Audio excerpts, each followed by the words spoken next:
You know how curious small children are, and if one of them wanted to find out where the noise came from, this is what he would find, a collection of extremely dangerous-looking spikes. And it's the same with all of them, I'm afraid. Well, that looks a very charming teddy bear, Miss Naish. What, in fact, is wrong with it? This.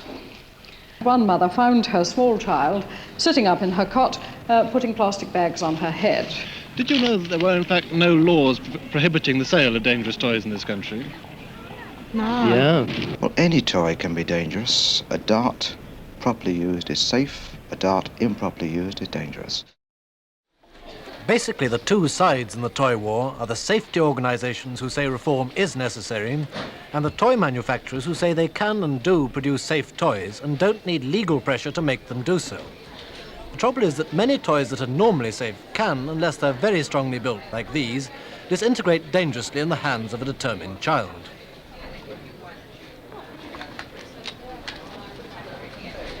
This is something that particularly worries the Royal Society for the Prevention of Accidents. Two of the Society's staff showed us some of the dangerous toys they've collected in a sort of black museum.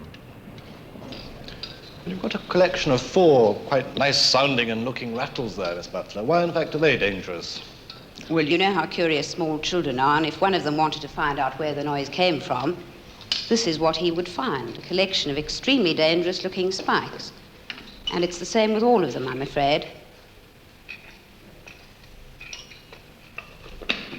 What, in fact, can you do about something like this? If you want the sound, surely you've got to have the spikes. Well, in the case of this particular toy, the manufacturer was able, as soon as he discovered the danger, to close in those spikes with rather a stout cardboard cylinder.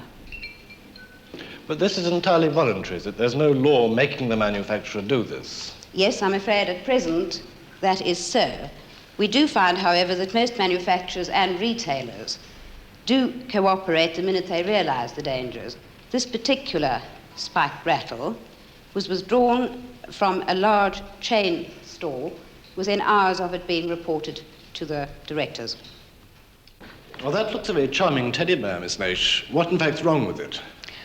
This. You see, the bear is a shell of foam rubber, and it had been stuffed with whole plastic bags. The workers had been told to shred these to make them safe, but this hadn't been done, and one mother found her small child sitting up in her cot, putting plastic bags on her head. The toy, I'm very glad to say, was promptly withdrawn when this was discovered. Why aren't these safe? Well, that's easy to show. Look at that. One of the more unusual toys in your black collection are those pink plastic shoes. How did they get there? These, well, they were sent to me by a group of home safety committees who were very concerned at the thought of little girls putting these on their feet and tottering around in high-heeled, rigid plastic slippers. You see, there isn't even a toe and a heel to hold the shoe firmly on a child's foot. Little girls usually wear flat shoes, and there is a terrible risk of a fall, perhaps even down the stairs. Is there any record of this, in fact, happening in connection with shoes like this? Not from these plastic shoes, but a good many people reported these to us as being potentially dangerous and asked us if we could draw attention to it and perhaps have them withdrawn. The firm that manufactured that pair of plastic shoes is Bell Toys. Their sales director is Frank Ashley. Mr. Ashley Rosper, the Royal Society for the Prevention of Accidents, says that pink shoe you're holding is a dangerous toy. What would you say to that? Before I can answer that, I must ask you in what way it is considered dangerous. Well, most particularly, if you could turn it over, it says that the supports for a child's foot are inadequate, that the bands you've got across there will not hold a child's foot, so it might fall off the shoe and perhaps break its ankle. The best answer I can give you here is to quote you figures. This toy has been produced by my company for in excess of 8 years, in which time we've sent out well over 750,000.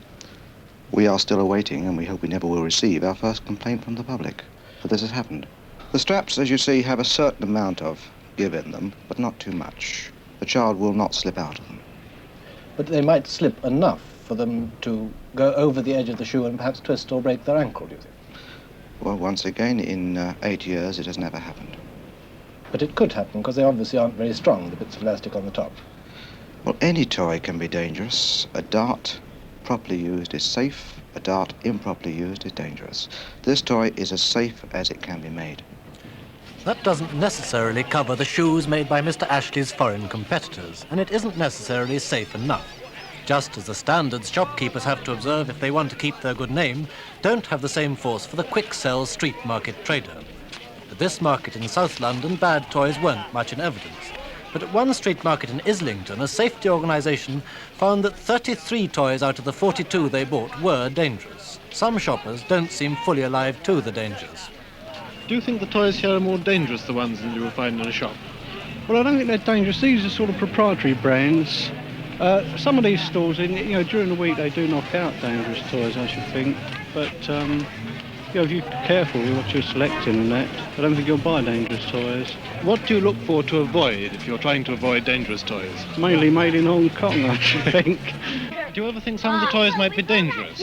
Oh, yes, yeah. Do you reject toys you think might be dangerous? Oh, certainly, yeah. Can I choose one of the toys you've got here, which I was looking at earlier in a store? Mm. This one, in fact, has a very nasty story of these things being fired and sticking onto a little boy's eye. Would that have stopped you buying it? Well, I wouldn't let him shoot it without me around to see where he was shooting at anyway. Did you know that there were, in fact, no laws prohibiting the sale of dangerous toys in this country? No. Yeah. If you were trying to avoid a dangerous toy, what would you look for? Or no sharp edges or metal thing, something like that. Would you like to see a guarantee on your toys saying that they weren't stuffed with whole plastic bags and they hadn't got lead paint on them? Oh, yes, I think it'd be a very good idea, but I don't know whether you could do that, could you? It doesn't worry you that there's no law forbidding various dangerous aspects? Oh, yes. Yeah. But there's never been one. I don't think there ever will. Would you like to see a guarantee on all the toys you might buy, saying that it wasn't dangerous? I would like to see a guarantee, yes, definitely. You think there ought to be a law, in fact, governing I think there should toys? be a law, especially with some of these toys that have just been on, in the papers recently, where they say they've got spikes inside and things like that.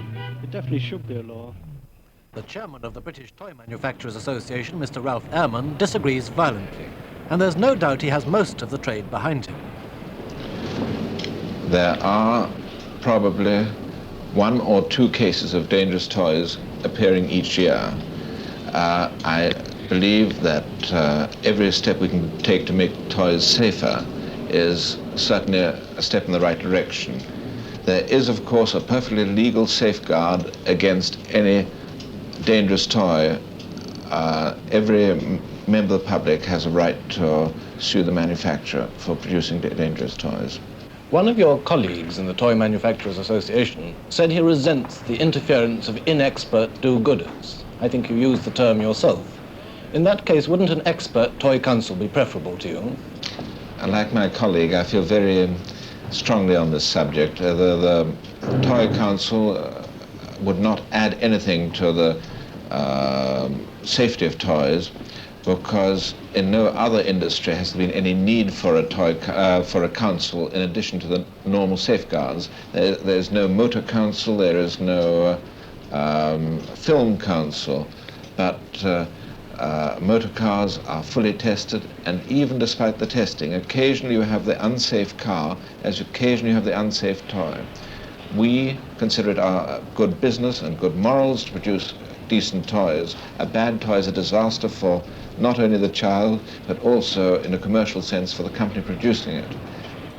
Toy councils and motor councils aren't really in the same class. After all, car-buying adults are meant to be able to take care of themselves. Toy-buying children aren't.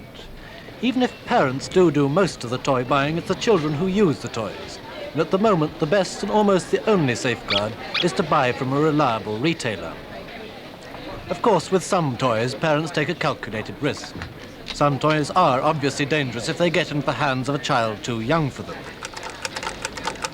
And it can be dangerous if very small children are given very small toys. At least one child has died recently from choking on a bead. But many tiny toys come in disguise, wrapped in crackers or cereal packets as free gifts. Toys like this may be and probably are perfectly safe. But if they are, it's only because of the manufacturer's good sense. For all the legal safeguards the public has, these toys could be a mess of sharp edges, poisonous and inflammable materials, and powered by high-voltage electricity. It's just our good fortune that they aren't. And it's this that the reformers want to change.